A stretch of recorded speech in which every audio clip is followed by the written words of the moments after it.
বাংলাদেশে অনুপ্রবেশকারীদের বাড়ি ভাঙচুর। এ যেন এক যাত্রাপালার মঞ্চ। কখনো লাফাচ্ছেন, কখনো বা করছেন অদ্ভুত অঙ্গভঙ্গি।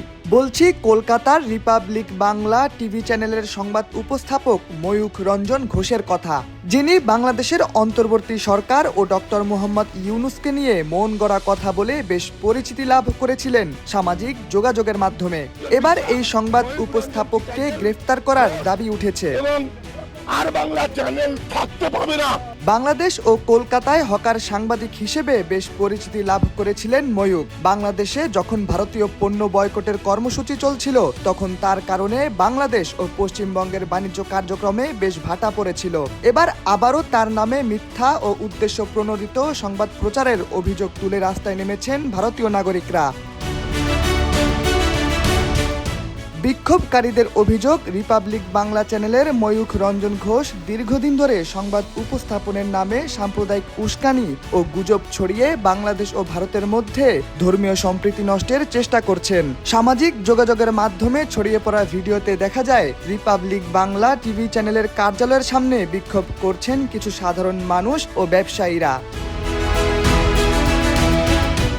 বিক্ষোভকারীরা বলেন, রিপাবলিক বাংলার প্রতিবেদনগুলোতে বারবার হিন্দু মুসলিম সম্প্রদায়কে মুখোমুখি দাঁড় করানোর চেষ্টা করা হয়েছে। চ্যানেলটির সংবাদ উপস্থাপনা কৌশলে ব্যক্তিগত মতামত ও রাজনৈতিক পক্ষপাতিত্ব প্রকাশ পায়, যা সাংবাদিকতার নীতিবিরুদ্ধ। তারা দাবি করেন, এই চ্যানেলের সাংবাদিকরা আসলে ভারতের কট্টরপন্থী রাজনৈতিক গোষ্ঠী বিজেপি ও আরএসএস এর মুখপাত্র হিসেবে কাজ করছেন।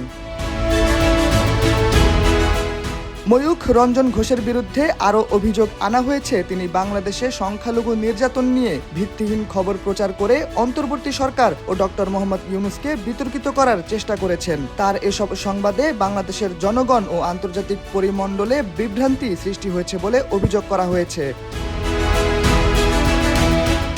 বিক্ষোভকারীরা স্পষ্ট ভাষায় হুঁশিয়ারি দিয়ে বলেছেন, যদি দ্রুত ময়ূখ রঞ্জনকে গ্রেফতার করে আইনের আওতায় না আনা হয় এবং রিপাবলিক বাংলা চ্যানেলটি বন্ধ করা না হয়, তবে আন্দোলন আরও বিস্তৃত আকার ধারণ করবে। এ নিয়ে ইতোমধ্যে পশ্চিমবঙ্গের বিভিন্ন থানায় শতাধিক অভিযোগ দায়ের করা হয়েছে। এমনকি বিক্ষোভকারীরা এই বিষয়ে পশ্চিমবঙ্গের মুখ্যমন্ত্রীর হস্তক্ষেপও কামনা করেছেন।